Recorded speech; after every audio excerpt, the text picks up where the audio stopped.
তো যে টিম আমাদের এলাকাতে আসছে, আমাদের অত্যন্ত সুপরিচিত আমাদের এই স্কুলের সম্মানিত প্রতিষ্ঠাতা ভাতিজা এবং সাবেক সভাপতি জনাব ফরিদুদ্দিন আহমদ সাহেবের সুদক্ষ সন্তান আমাদের ইশতিয়াক আহমেদ ভাই উপস্থিত আছেন।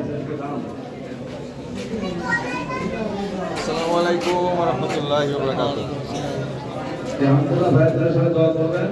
তো তার টিমের পক্ষ থেকে আমাদের একজন রাখবেন জনাব সাব্বির সালমান।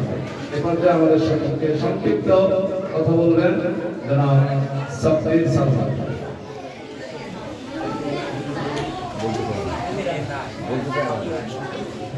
আমাদের ইশতিয়াক ভাই একটু শুভেচ্ছা বক্তব্য রাখবেন। আসসালামু আলাইকুম ওয়া রাহমাতুল্লাহ। আমরা পেছনে যারা আছি একটু বসে যাই আর সবাই একটু শুনি কিছুক্ষণ।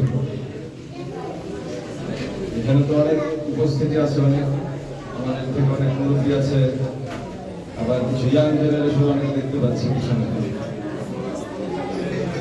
এখানে সবাইকে দেখে আমরা অনেক আনন্দিত। এরকম একটা উদ্যোগ আমাদের ঢাকা শহরেও আমরা অনেক কম দেখি। এই যে একটা উদ্যোগ সিনেমা, এখানে কম্পিটিশন হয়েছে, এখানে আমাদের ছোট ছোট সোনামণিরা আর এটাতে অংশগ্রহণ করেছে। পেছনে অনেক কথা হচ্ছে, আমরা বসে যাই। ভাইয়া সবাইকে একটু বসাই দিই। আমরা এরকম একটা সিনেমা ফিল্ম, এটার কম্পিটিশন কিন্তু সচরাচর দেখা যায় না সব জায়গায়। এই উদ্যোগটা আমরা এখানে দেখতে পাই, বেশ আনন্দিত এবং আশা করি এরকম উদ্যোগ আরো কন্টিনিউ হবে। হযরত মুহাম্মদ সাল্লাল্লাহু আলাইহি সাল্লাম, ওনাকে আমরা অনুসরণ করবো, কিন্তু আগে জানতে হবে আমাদের, নাকি না জানলে আমরা তাকে অনুসরণ করতে পারবো না। তো ওনাকে অনুসরণ করার জন্য আমাদের এখানে কিছু প্রাইজও আছে, এখানে দেখলাম এখানে ওনার ব্যাপারে, ওনার জীবনের ব্যাপারে অনেক কিছু লেখা আছে, এটা আমাদের অনুসরণ করতে হবে। সবার আগে এটা আমাদের পড়তেও হবে। এখন আমরা বড় হয়ে ছোট ছোট ভাইদের জন্য বলছি, আপুদের জন্য বলছি, আমাদের বড় হয়ে আলেম ওলামা হতে হবে। আরে কিন্তু অনেক দায়িত্ব, ডাক্তার ইঞ্জিনিয়ারও হতে হবে, সাথে সাংবাদিক রাজনীতিবিদ সবই হতে হবে। কারণ এই দেশ আগামীতে কারা চালাবে, আমাদের কিন্তু হাত ধরতে হবে একটা সময় গিয়ে।